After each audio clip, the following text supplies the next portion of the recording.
Assalamualaikum warahmatullahi wabarakatuh.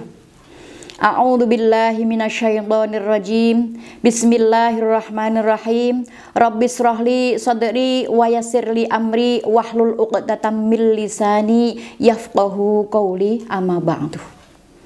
Muslimin muslimat rahimakumullah. Alhamdulillah, pada hari ini kita masuk 10 hari dalam Ramadan dan sepertiga yang awal di bulan Ramadan ini. Maka kita wajib bersyukur kepada Allah yang telah memberikan kesempatan, kenikmatan, kekuatan sehingga pada tanggal 10 ini kita masih bisa menjalankan perintah dengan senang hati dan sehat walafiat. Maka marilah kita bersyukur kepada Allah, membaca hamdalah bersama-sama. Alhamdulillahirabbil alamin. Ramadan kali ini sudah mendapatkan sepertiga yang awal dan Nabi bersabda, "Syahrul Ramadan awwaluhu rahmah wa awsatuhu maghfirah wa akhiruhu itqun minan nar." Berarti kita sudah melewati sepertiga yang awal. Memang Allah membagi waktu ini menjadi 3 dimensi. Yang pertama, masa lalu. Yang kedua, masa sekarang. Yang ketiga, masa yang akan datang. Masa lalu adalah masa kenangan. Berarti sepertiga yang awal kita mempunyai kenangan dari Allah berupa rahmah. Maka bisa kita lantunkan sebagai wujud kita bersyukur kepada Allah atas rahmat yang diberikan kepada kita semua. Turhamuna wa tunsaruna wa turzaquna bidu'afaikum. Alhamdulillah. Jadi yang pertama, rahmat yang diberikan kepada kita semua ini merupakan awal bulan Ramadan. Jadi kita sudah mempunyai kenangan masa lalu adalah rahmat dari Allah Subhanahu wa taala. Yang nomor 2 adalah masa sekarang. Masa sekarang adalah masa yang akan kita lewati. Pertengahan bulan Ramadan adalah maghfirah. 10 hari ke atas setelah 10 hari ini kita mendapatkan maghfirah dari Allah Subhanahu wa taala. Jadi sehari sampai 10 hari kita diberi rahmat dari Allah. Setelah tanggal 11 nanti akan diberi maghfirah dari Allah Subhanahu wa taala. Amin ya rabbal alamin. Yang nomor 3 adalah masa yang akan datang.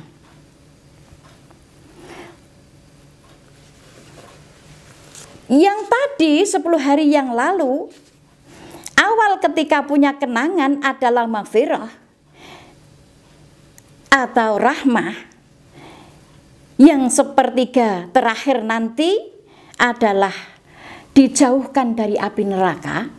Maka marilah kita lanjutkan dengan senang hati, dengan sabar menjalankan ibadah, dan semoga kita nanti diberi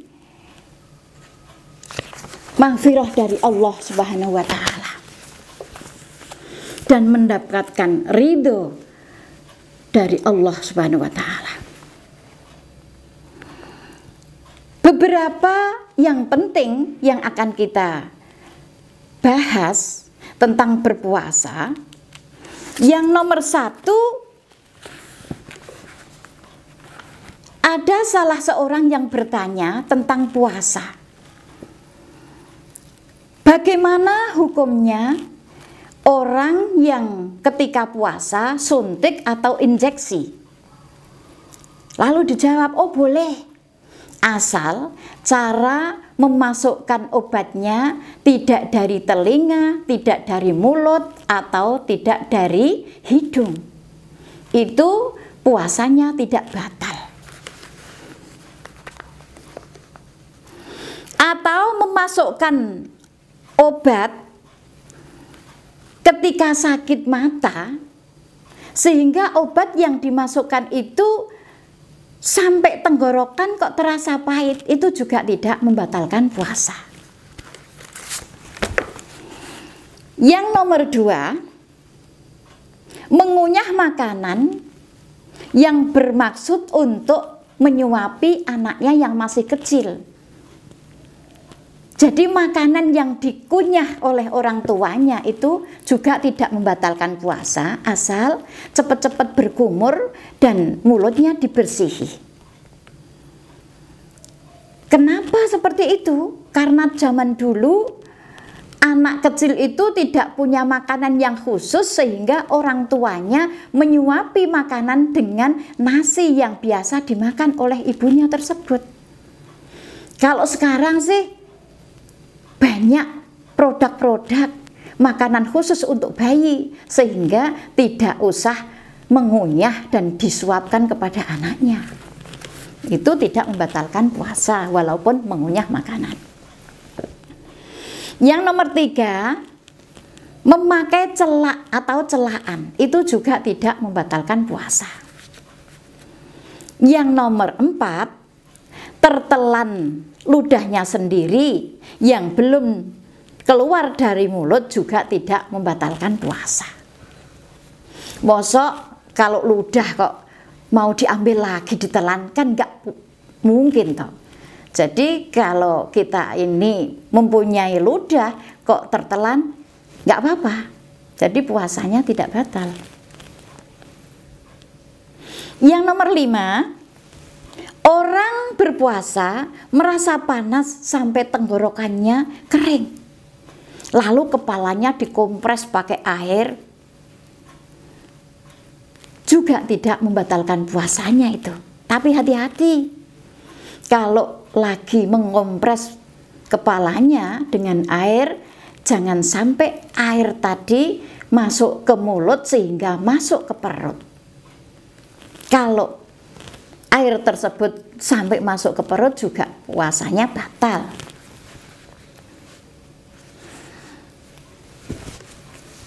Nabi Muhammad Shallallahu Alaihi Wasallam bersabda, "Laqad ra'aitu Rasulullah Shallallahu Alaihi Wasallam bil araj yusabul ma'a ala ra'sihi wa huwa shaimun." Rawahu Abu Dawud.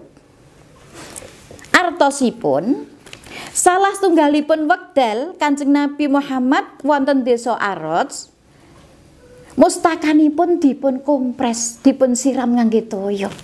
Keranten menapa? Saking ngorongipun. Sebab wonten mrika menika hawanipun benter sanget. Dados kados ngeten menika Kanjeng Nabi tumindak ingkang kados ngaten, berarti puasanipun nggih boten batal.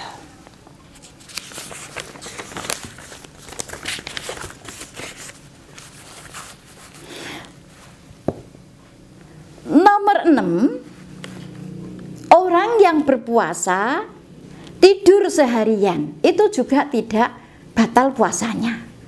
Tetapi apakah tega tidur seharian sampai tidak menjalankan sholat? Puasanya tidak batal, tapi bisa dosa karena meninggalkan sholatnya tersebut. Mosok seharian tidur terus. Jadi menjadi perhatianlah kalau puasa, karena puasa itu tidur tidak batal, tapi ya jangan terus-terusan seharian tidur terus. Yang nomor 7, orang berpuasa lupa makan, maka puasanya tidak batal.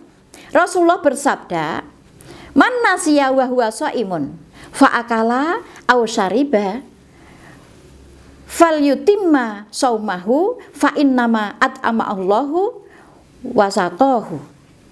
Kalau terlupa, teruskanlah puasanya. Itu boleh dan tidak batal. Kalau memang itu terlupa, kalau memang sengaja lupa ya nggak boleh. Itu juga batal puasanya. Dan yang nomor 8, muntah yang disengaja. Apa ada orang yang muntah disengaja? Ada. Tadinya makan, setelah sahur kok dia merasa tidak enak. Akhirnya mulutnya disogok-sogok sehingga makanan yang sudah masuk bisa keluar. Itu muntah yang disengaja. Jadi puasanya batal. Yang nomor 9, makanan yang tertelan. Tidak sengaja ada sesuatu yang lewat, entah itu lalat, entah itu nyamuk. Pas kita angop, lalu nyamuk tadi masuk ke dalam mulut sehingga masuk lagi ke perut, itu juga tidak batal puasanya. Yang nomor 10, kemasukan apa saja. Itu juga tidak batal karena tidak sengaja. Kalau yang nomor 9 tadi tertelan karena juga tidak sengaja. Hampir sama dengan yang nomor 10 tadi. Pemirsa yang dirahmati oleh Allah, sekian yang bisa kami utarakan. Semoga kita menjadi orang sa'idun fid dunya wa sa'idun fil akhirah. Jaga kesehatan, selalu bersyukur, dan tetap di rumah saja. Wassalamualaikum warahmatullahi wabarakatuh.